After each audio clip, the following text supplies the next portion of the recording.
Hi everyone and welcome to the Unquendor Guitars workshop, and in this video I'm going to show you around my new and hopefully improved workshop.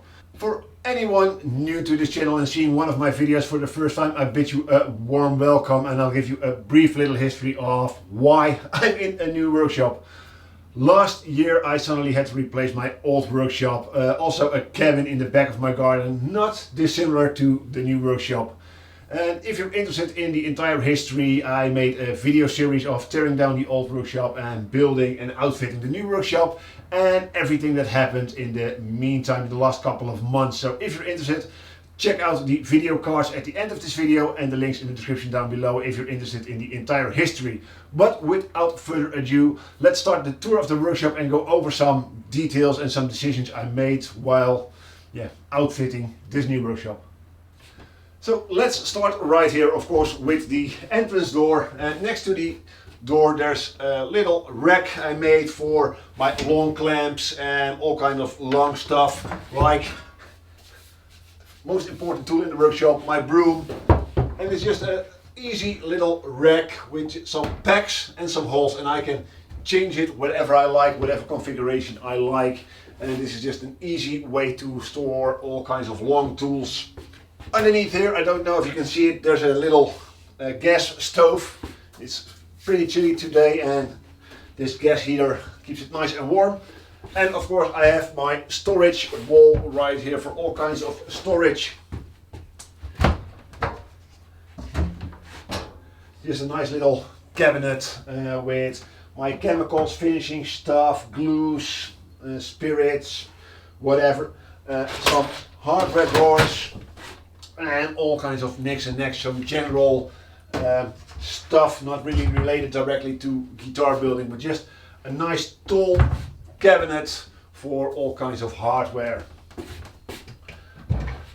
Next up is a sanding cabinet. This is where I keep my spare sanding belts, sanding drums for my Spindel Sander, spare sanding machine. So a nice cabinet. And down here, this is where usually my thickness sander is. It's a Laguna thickness sander, the Supermax 1633, but unfortunately the European version of this thickness sander has some problems and it's out for repairs for the 5th time now, I think. And unfortunately here in the Netherlands there are only 2 brands you can get for a thickness sander this size. It's the Laguna or it's the Jet, and both machines have some problems with the conveyor belt, servo motor, and the PCB that's driving it. They burned through. The servo has been damaged, I think 3 times now. The PCB has burned out 2 times now. So yeah, unfortunately no thickness sander for me. And the last cabinet is another just simple storage cabinet, currently housing my electrician's tools, my electrician's toolbox, spare light bulbs, spare power outlets and such. And I think this will get filled up with other tools and such in the future. Or maybe not, and that's fine as well. Down here in the corner, tucked away behind my router table, is my Laguna dust extractor. And a spare hose I can connect to various machines, like usually my thickness sander, and use it as a vacuum. Nicely tucked away. It has its own blast gate for the little hose, and then a pipe running through the cabinet overhead to the other side of the workshop we're going to see in a moment. But nicely accessible, my dust extractor, without taking up too much space. It's basically in its own cabinet, and I can just roll my router table in place, and still the on and off button is accessible. And then on top of the storage cabinet is some wood storage. I have these wooden bins where I keep cut-offs for various little projects, and I choose these wooden boxes with a thought in mind. I don't want to fill them up too much. As soon as they start to overflow too much, I have another storage, wood storage at the front of my house in a separate garage where I keep larger pieces and overflow. So I try to keep this as neat as possible, and when it starts to overflow too much, I take this bin, take it to the other wood storage, sort things out, and only keep small pieces here in the workshop I can use on either a guitar or on small little projects like tool holders and such. So I try to keep my wood storage here in this workshop to a minimum, because it always gets cluttered. You have more than you think, and usually you don't use these scraps anymore, so I try to keep it to a minimum. And here on the side are just some leftovers of me fitting out this workshop, and same rule applies here. I try to keep this to a minimum and only have some real usable pieces left over, like pieces of MDF I can use for templates, and some other offcuts from guitars I can use to make jigs and tools. So just a bare minimum of storage up on top of my storage cabinets. Maybe you've spotted this already, but above my doorway there's a collection of old tools I got donated recently by a neighbor, some even of my father's. He made this at school when he was a boy, and some old planes and hammers, drill cranks, and a nice little bell that used to be my grandfather's doorbell, and I found it while I was redoing this shed, and I wanted to give it a place here just to remind me of him. He was always working with tools and such, so when I found this doorbell again, I gave it a place here in what I like to call a tool museum, and maybe I'll make it functional again so people can ring it when they're outside the workshop. Because storage area in a small tiny workshop is at a premium, I try to utilize as much as I could, including the ceiling. So in between these beams or rafters, I think they're called in English, I screwed some pieces of timber to store my bigger jigs, like my shooting board, truss rod routing jigs, some longer stock on one side, fret wire rolls on this side, including some panels I can use to enlarge the surface area of my workbench. And I think this way everything is nicely stored up there, and because I don't use these tools and jigs very often, I think this is a very nice solution to get it out of my way and don't have these big things wandering around the workshop all the time. We've already briefly seen my router table, and it's I think the bread and butter of every guitar maker's workshop is the router table. I made this myself, and if you're interested in how I made this router table, there's a video on my channel on how I made this router table. So if you're interested, check it out. And of course my router table has storage for most used tools with your router. Of course my router itself. It's on casters, and I used to use this router table as a workbench as well, and many followers of my YouTube channel may recognize this router table as my presenter's desk, or the desk I always use to start and end my videos. So yeah, nice router table. It sits nicely in this part of the workshop, out of my way, but I still can use it straight away, and that's one thing I really like, and we'll see this when we get to more tools. I like my workshop to be set up in such a way that all the tools I use on a regular basis are always ready to go. Like my router table, I can plug it in right here, or usually it's plugged in already, and when I use it I can just put in the bit I want to use and use it straight away without any hassle. I just have to hook up some dust extraction to the back, and then I'm done. Same goes when my drum sander or my thickness sander was here. I could just roll it out, put a hose on it, start it up and use it. Above my router table are some templates, in this case some neck templates, and this storage rack has the same design as on the other side, just a piece of wood with some holes in it and some dowels I can put in wherever I like to adjust this storage rack in any way I need it to. Above the template rack is a shelf just with more templates, long tools and some long thin stock for easy access as well. This is something that has been always here also in the previous shop, and I'll go over the placement of machines and tools in just a moment, and why I made a certain decision of flow here in the workshop. And above this corner is a little light, and I'm using IKEA lighting system. It's a wireless lighting system, and you can see these remote controls on more places in the workshop. And these lights not only allows me to control these lights remotely, I can also set a color temperature. I don't know if it shows up, but now it's more yellow, even more yellow, back to daylight color.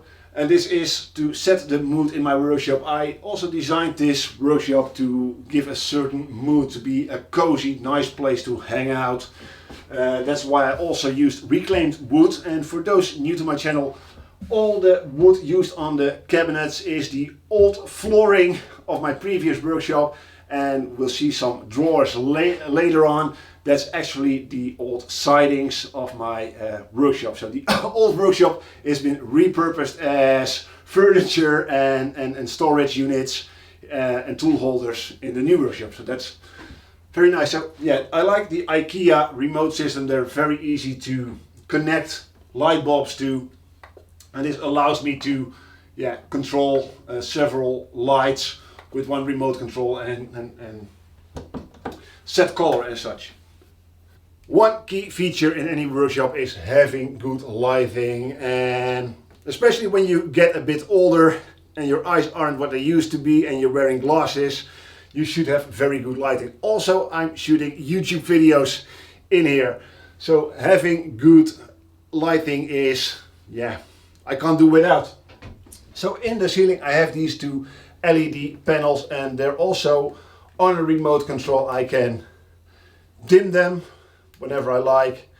I can change color to a warmer setting or a lighter setting, and so a more daylight setting. I like the daylight setting, and because my workbench is where you guys are at the moment, these panels are mounted on a swivel or a rack, and I can tilt them so I have more light on my workbench and have a better lighting when shooting videos. Hopefully. It has to be seen because I still have to make my first guitar building video series here in the workshop, and I can already tell you I have plans for the very near future to start a new guitar building series. So yeah, these lights are very handy. I also had them in my previous shop, so if you're familiar with my channel, you've already seen these panels hanging above my old workbench and above my old machining station, so to say. So yeah, these lighting panels, and I'm very happy I mounted them on a hinge to have even better light on my workbench, which we'll show you in a moment. So while we're still looking up, here's my record power air filtration, of course remote control, so I can turn it on and off when I'm sanding at the workbench. On to another big part of any guitar maker's workshop, and that's a bandsaw. I think between my router table and the bandsaw, I think they're competing for first place of most used tools or important tools in my workshop. I really love a good bandsaw. I have a Laguna 1412. It's a decent enough bandsaw for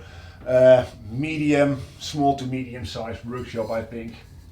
It has some pros and cons, and you can, again, I have a video on this bandsaw on my channel as well. It's a bit of a promotion video, isn't it? Of course, another light you have on the piece you're working at, because I've experienced zoning out when working at the bandsaw for a considerate amount of time and being very focused on making very precise cuts. And I experienced that when using good lighting on your work, zoning out becomes less. Because I can see what I'm doing, I can make very precise cuts on my bandsaw, and it just helps having good lighting. The bandsaw has its own blast gate for dust extraction at the back, easy accessible. Some Allen keys on a French Cleat system, and I'll go into my French Cleat system in more detail later on when getting to the main tool wall. but I have a French Cleat system covering the entire back half of the workshop. So Allen keys for setting up mostly the bandsaw, they're mostly used on the bandsaw. My rolls of sanding paper and of course shop towel and some clamps. So next is my Triton Spindel Sander, basic tool in a workshop. I think I use it a lot, and not only for guitar building, but this is just my main sander. Again, its own dust extraction, and up here its own blast plate. I mounted this sideways, and on hindsight I should have mounted it forward fronting, but this works as well. Another light right here I can pull down to use on my spindle sander or at my Pilar Drill, which we show right now. And in this corner there's my Bosch PBD 40 Pilar Drill. It's a very nice Pilar Drill for guitar building, I think, especially vario drive, so the speed is just regulated with a knob instead of belts. The light, the laser pointer, the way you can set the height. It's always perpendicular or square to the base plate, no adjusting a table that can tilt in any way, shape or form, because in guitar building we essentially always need to drill nice and perpendicular to a guitar body or a neck. So yeah, I think very great Pilar Drill. It's been with me for years now, no complaints about this Pilar Drill at all. Above the Pilar Drill is a rack with my drill bits, regular drill bits, brandle point drill bits, regular drill bits, Forstner bits, reamer bits, some router bits, all kinds of Dremel bits, you name it, it's here. Down here there's my good drill bits, so the drill bit set I only use for building guitars, and as soon as I think these starting to dull out, I replace them with a new one, and the old one gets to the rack above for general use. A nice little rack with all kinds of screw bits and holders, and a nice little bit holder, jig or bit holder I'm very fond of is for my very tiny drill bits, varying from 0.5 millimeter drill bits up to 3.5 millimeter drill bits. A little tiny hand drill, and yeah, I love this because you can take it off the wall, put it on a shelf, put it on your bench, and have all these tiny drill bits within hand's reach. Underneath the Spindel Sander and the Pilar Drill is just a little storage cubby for my shop vac. I can just pull it out. It's always plugged in some power outlets underneath the bench right here, and I can use the shop vac on my tools, especially the handheld router, and to clean up the shop, very important. Also there's a tiny bit of wood storage here, and usually there's a step ladder down here just for storage, so just a little storage cubby. One thing I want to mention real quick is this little Stanley Vise. It's a portable, removable vise. I can clamp it down wherever I need a little vise, and I think this is a great addition to a shop. It's fully adjustable on a ball swivel, so I can remove it, but it's very well made. It's all cast iron, so there's no plastic, it's all steel, metal, iron, and a very nice clamp. It has removable rubber grip vice protectors to clamp down delicate stuff like inlay material or a nut, but when you remove it, it has a solid steel vice jaws to hold on to other stuff like nuts and bolts or a bolt you like to cut off. So yeah, I recently added this to the shop and I'm very happy I did. So behind the workbench there's a lot more storage cabinets, all made again from the old floorboards from my previous workshop, as well as drawers made from the old sides of the workshop. With this workshop I tried to go for a rustic, rural feel, I think it's called, a country feel. And that's why I mostly used reclaimed wood offcuts for most of the shop furniture, and I think it turned out great. I really wanted this workshop to have a cozy feeling, what we in the Netherlands call gezellig in Dutch. So a cozy workshop, a place where you want to be, where you want to hang out, where you want to invite people in and have a great time in your workshop and not being too sterile. Although I like to keep my workshop very clean and very tidy, I don't want it to be an industrial setting. I want it to be a woodworker shop, an old-fashioned woodworker shop. So reclaimed wood for all my cabinets, and I'm not a cabinet maker, so I just threw this stuff together. Cabinet makers that are probably watching are maybe tearing their hairs out, but yeah, this is how I do it, and this is the look and feel I was after. So there might be some flaws in my cabinet making skills, but hey, I'm a guitar builder.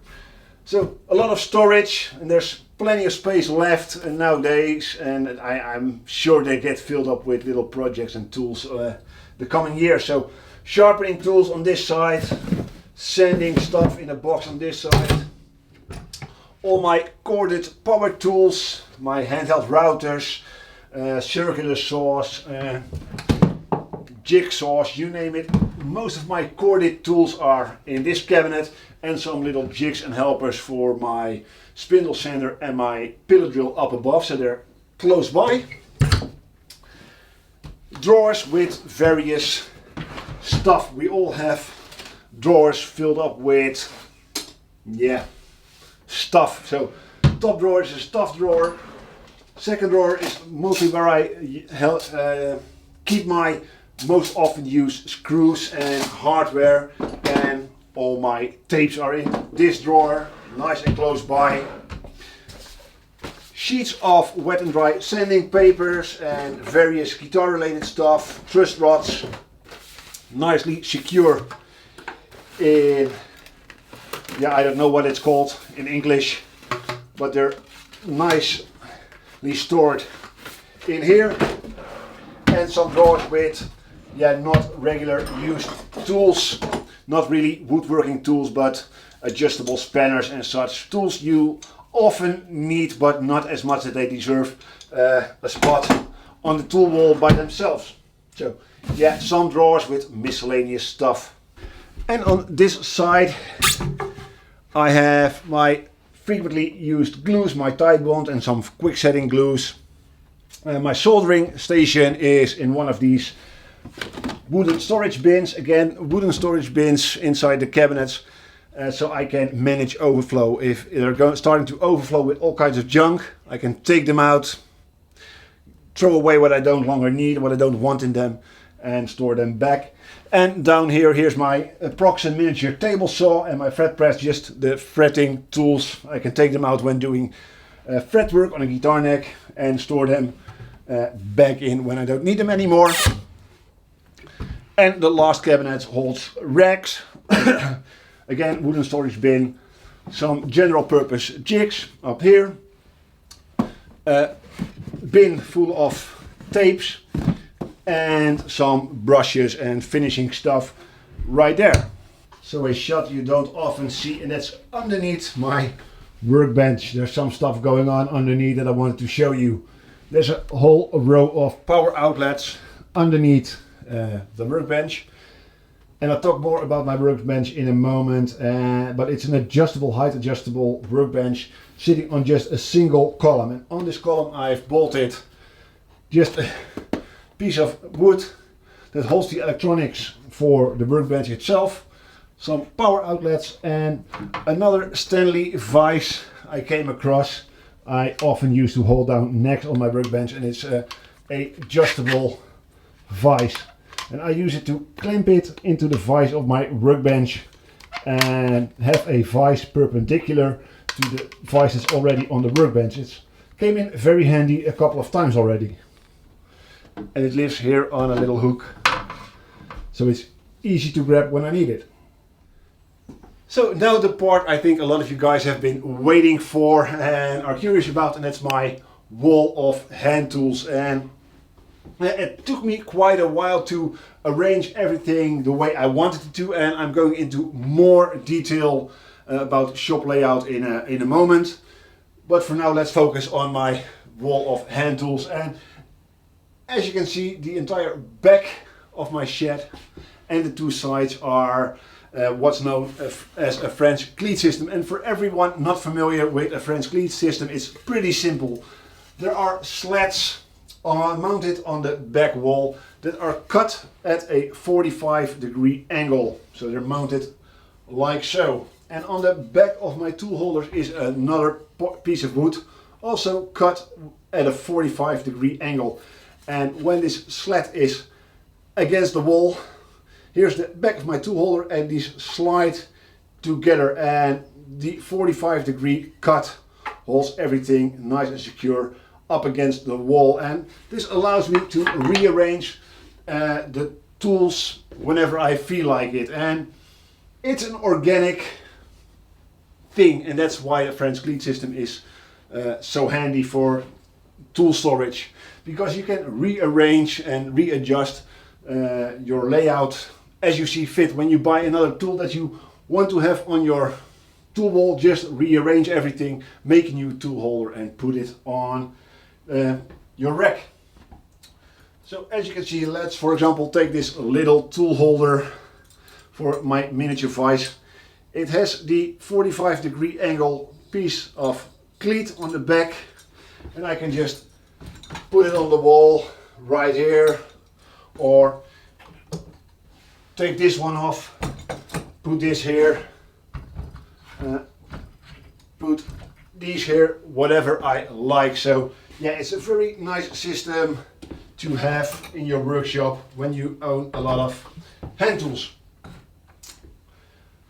I choose to have my most lovely and prettiest tools on my tool wall, because not only is this for me a functional tool wall that holds all my often used tools, but also for these videos I have to make it pretty. So it's not the most optimal and most efficient layout at the moment, but I think it's the most pleasing to the eye. For example, very bright colors. I try not to have too many very bright colors in my background because they're distracting. I'm sure that when I'm standing here presenting a video, a lot of you guys eyes are drawn to this very orange battery charger. So that's why I like to keep the bright colors to a minimum so they don't distract from the video. So let's go over the tool wall in more detail from left to right and show you some of the tools and some of the decisions I made.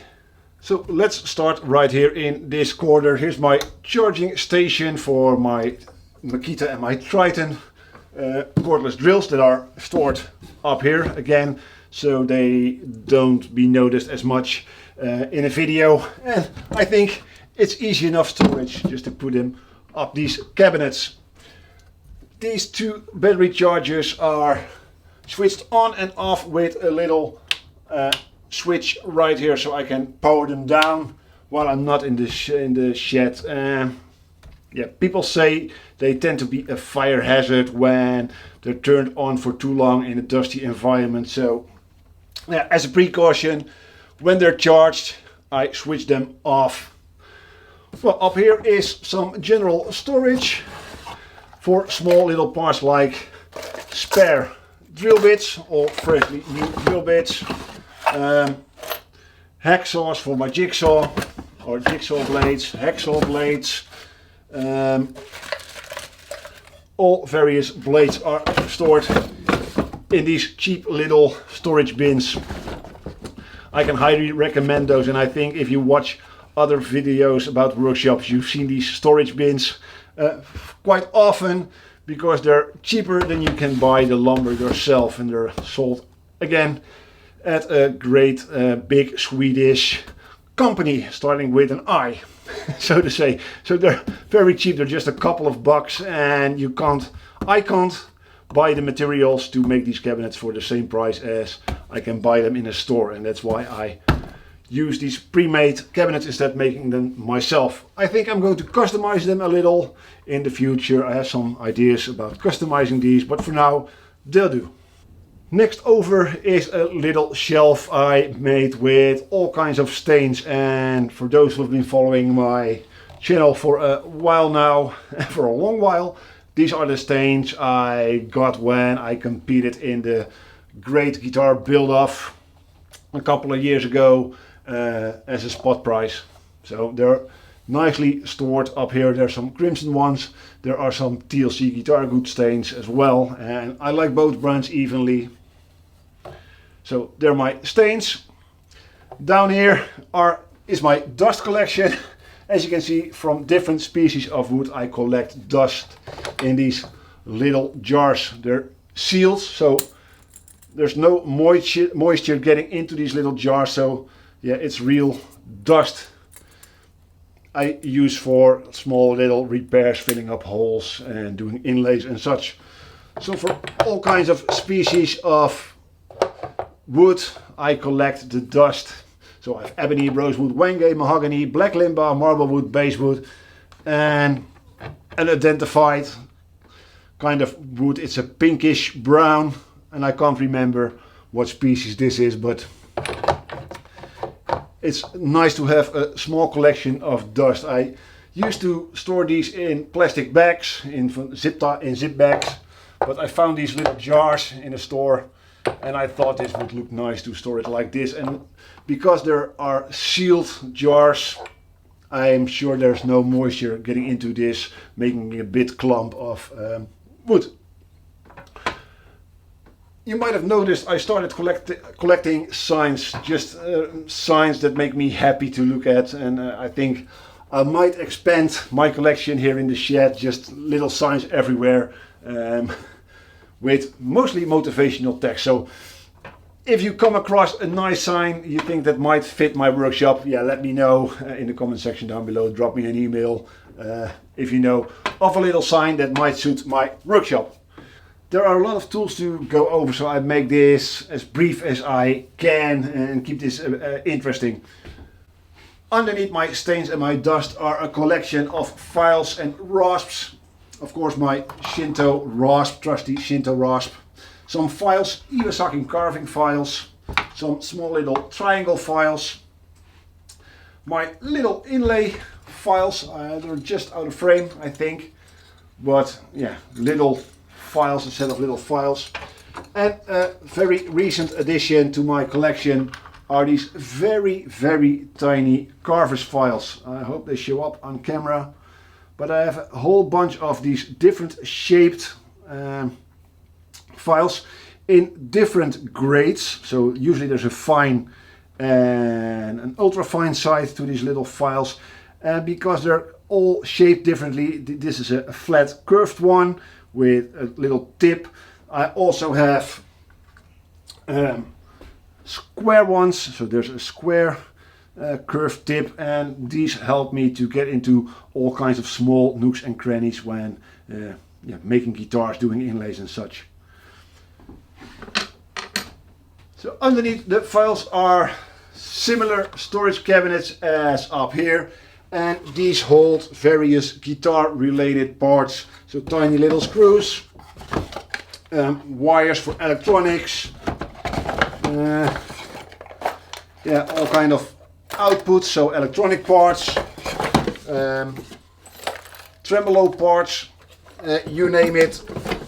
These are two cabinets filled of guitar related parts, and on here are very tiny planes, and these are more for show than actually work. They're very cheap, and I saw them in a box and I bought them just as decoration. My frequently used waxes, I constantly use beeswax, classic beeswax, microcrystalline wax, and cut and polish. It's an abrasive polish material I often use to polish up sanding sealer before applying a wax.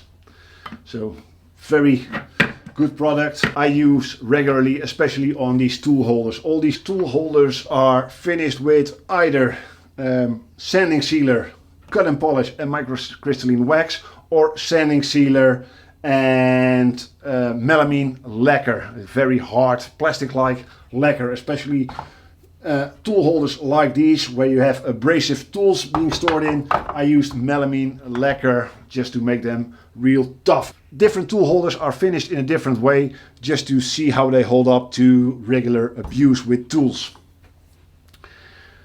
Next are my leveling beams, my straight edges, not straight edge and regular straight edge.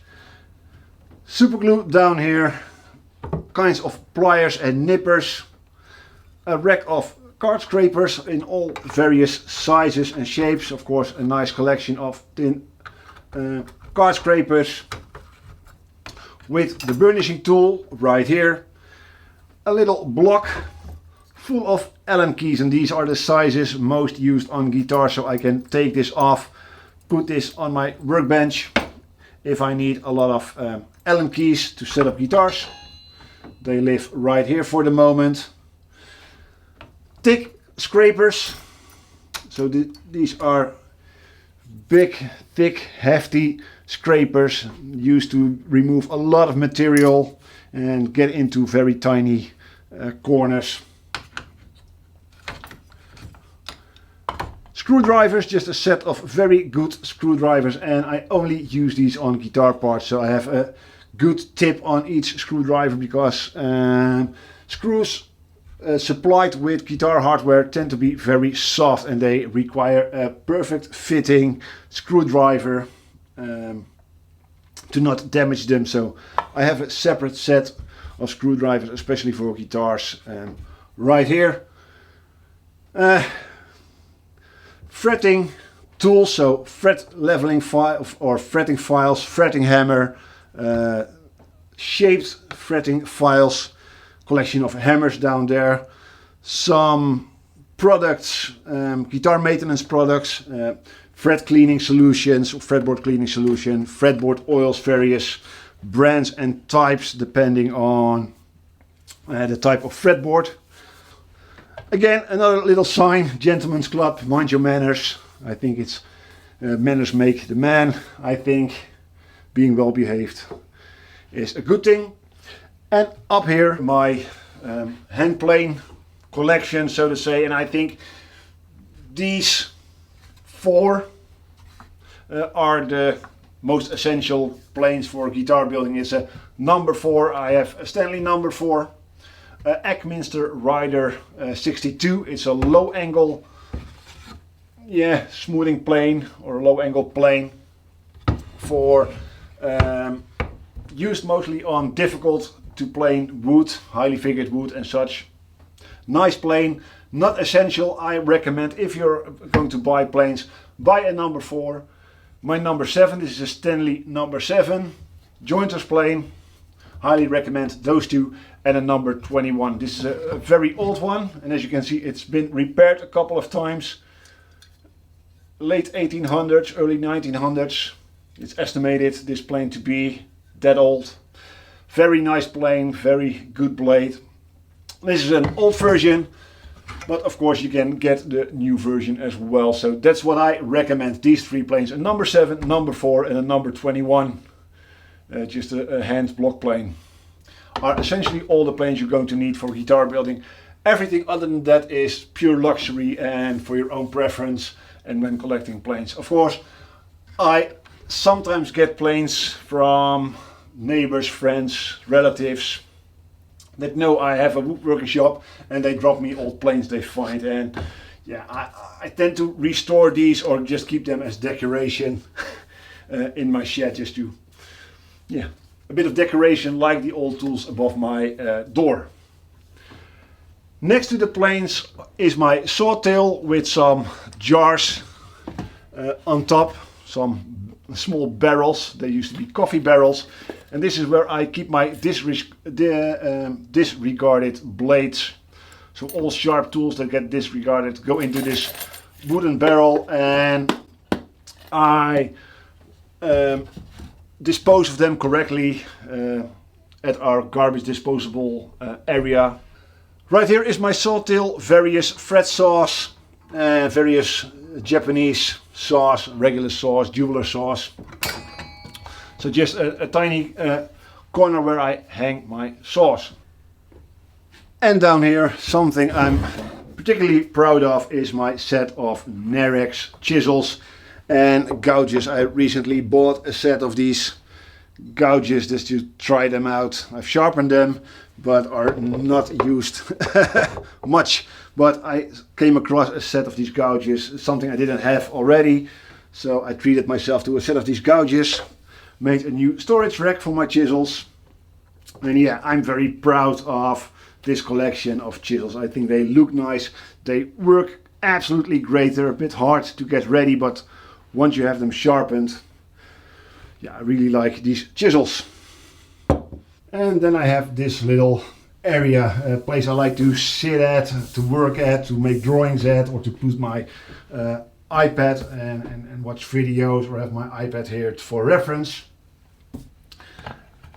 I have a little set of these very tiny chisels, all various shapes and sizes. This is a regular chisel tip, and there are chisel tips the other way around, so more a paring chisel.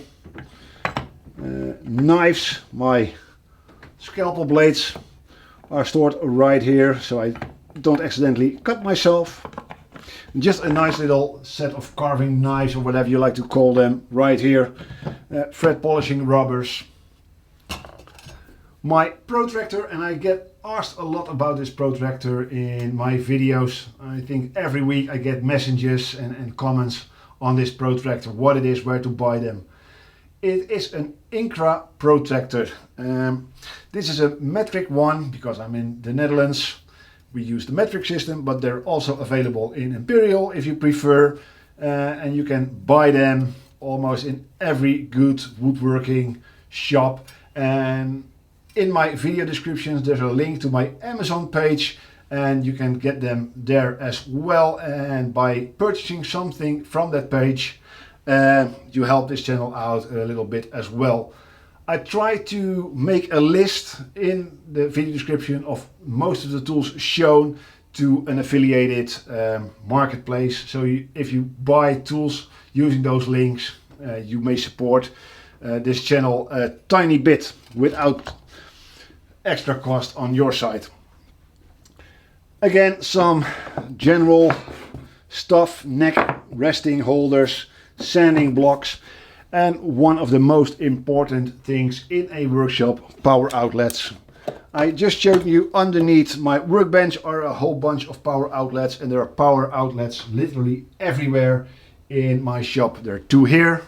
If you peek inside the corner behind the desk light, there are also two power outlets. On the other side there are four underneath the workbench and above the workbench, where the sander and the Pilar Drill are.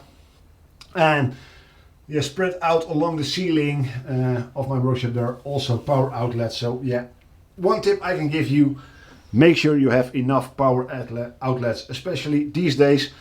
For example, your phone charger, a desk lamp, and if you have an iPad or a laptop, already use 3 power outlets. So yeah, it goes very quickly. You can't have enough power outlets. Right here, this is another remote control for some lights, and those are for the lights above my workbench, which I will show you in a moment. But again, with this remote I can turn on and off the lights, use it as a dimmer. So if I press and hold, the lights will slowly dim, and when I hold it the other way, they will brighten again. And here with these two buttons I can change the color temperature, so going from a very warm yellowish light to a bright bluish daylight color. Here is just a shelf with various little tools I made, just small little stuff like this calibrated square, high precision square. I keep it in its little box, and a lot of remotes for lighting, for my electrical heater, for the power filter. So there's a bunch of remotes, a speaker, phone holder, yeah, just various bits.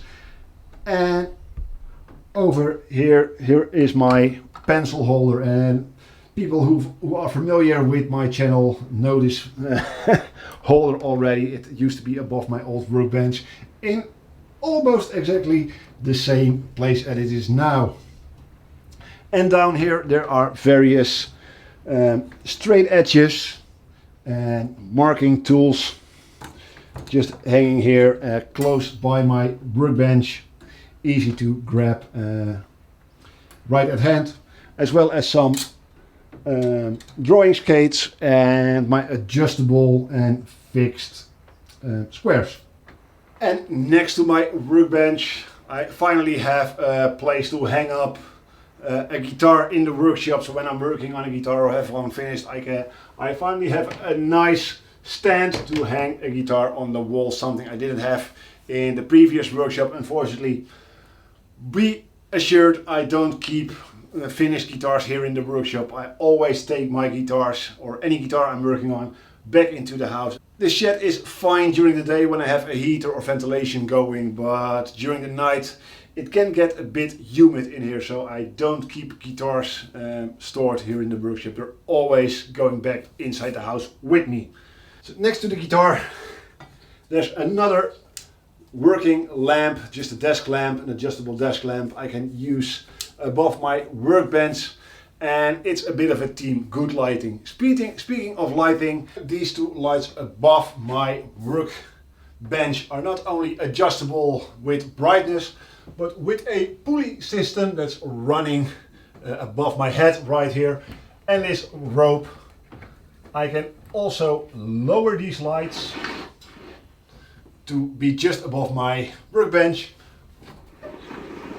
or raise them as far as I need for example, shooting a video, and that they're not in front of my head all the time. Just like so. And yeah, I just liked the idea of having them being adjusted with a rope, and have the rope system going around here. It's just a bit of aesthetics as well as very functional. Speaking of functional, let's take a closer look at my workbench. And here is my workbench. Not very big, as you can see. It's just big enough to hold a single guitar or hold a bass guitar. And I think it's very close to being the perfect guitar maker's workbench, especially for me or anyone who makes just a single or maybe two guitars at a time. It's really big enough. There are two main reasons I bought this workbench. The first being is that I can sit at it with all the room I need for my legs, and I can do very intricate, detailed inlay work, do a perfect fret job. Fret jobs take usually a while, and to not strain my back too much, I can just take my seat, my stool, sit on my workbench and work at it for hours at end. And to further protect my back, and that's the key feature of this workbench, is this remote. It's height adjustable, like I said earlier in the video. I can adjust it to any height I like, and I'm fairly tall. I'm 1.83 meters. That's 6'3", 6'4", something like that in American units. And as you can see, I can adjust it all the way up to almost my chest. This is the highest it will go, and it's a perfect working height for me to do maybe even work on a laptop or on my iPad, do intricate work while standing up. Have a vise right here, do small planing without having to bend over too much. And even at this height, this workbench is fairly stable. Sideways there's some play, and that has to do with my flooring. It's currently sitting on a wooden floor. It's bolted down as tightly as I can, but there is some play in the floorboard, so I'm going to order a steel plate to go underneath it, and that should improve stability. But in this direction it's very, very, very stable, and I've done a lot of planing and routing already making various tool racks and doing small jobs, and the tiny bit of instability at this height didn't bother me that much yet, but that may change in the future. This is an addition I made recently to this bench, and this being a fairly small or limited working area, it can get crowded quite quickly when working on projects, tools laying around. And when I'm working on a customer's guitar, I don't want one of my tools I'm using to adjust or do maintenance on a guitar to accidentally damage the instrument. So that's when I came up with this tool rack. When I'm working on a guitar, I can easily use these holes to temporarily put my tools in so I won't accidentally damage the guitar. And when I'm doing intricate work, I can beforehand take tools from my tool wall, store them in this tool holder and use them whenever I need and put them back. I also added 2 additional power outlets, again extra outlets, always a nice thing to have at hand, for example to power my Dremel. And I'm intending to adjust one of these power outlets so it's controlled by a foot switch only. Very convenient little tool holder. And the nice thing is it's adjustable. I can tilt it upwards or downwards as needed. Yeah, I think I showed you most, if not all, of my workshop. But if you missed out on anything, or you like me to go into more detail, into more depth about a certain tool topic concerning workshops, yeah, let me know in the comment section down below, and I can see if I can do a video on your request. In a lot of comments on previous videos about me setting up this workshop, I got asked how do I determine what tool goes where to put storage, where to put tools, how to place machinery. So very briefly, now that we've seen my shop, I want to address my decision making and how I determine the layout of my shop. Try to explain how I came up with this workshop layout and how to determine the flow in a small workshop. I first want to give you an impression on how big this workshop actually is, because I know it comes across the video differently than it is in real life. So I mentioned before I'm 185, so 1.85 m, so that's 6'3", 6'4", roundabout. And as you can see, the workshop isn't that much bigger. To be fair, it's 2.70 m deep. I don't know the conversion, but you can Google it. So it's 2.70 deep and just under 4 meters wide. About the size, I think, of a small one-car garage. So to give you a visual representation on how big this space is. And with a fairly small workshop, space is at a premium, so you try to be as efficient as possible. And to be honest, I struggled a lot when I had to come up with a new layout for this workshop. Initially, I had the idea of having all my dust making machines, so my bandsaw, sander, Pilar Drill, router table, all at the back of the workshop where the storage cabinets are right now. I thought that would be easy with dust extraction, with power and such, to have every dust making piece of machinery on one side of the workshop. And people who've seen my previous videos saw the video wherein we brought the machines back into the workshop and we kept moving them around, kept measuring, and they've been in each conceivable part of the workshop.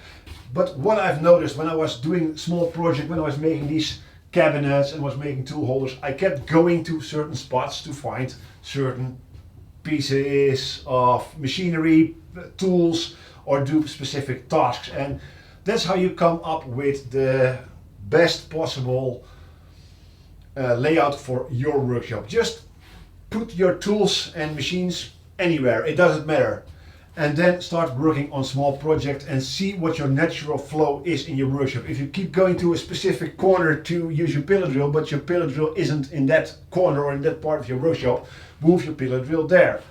I want everything to be within arm's reach.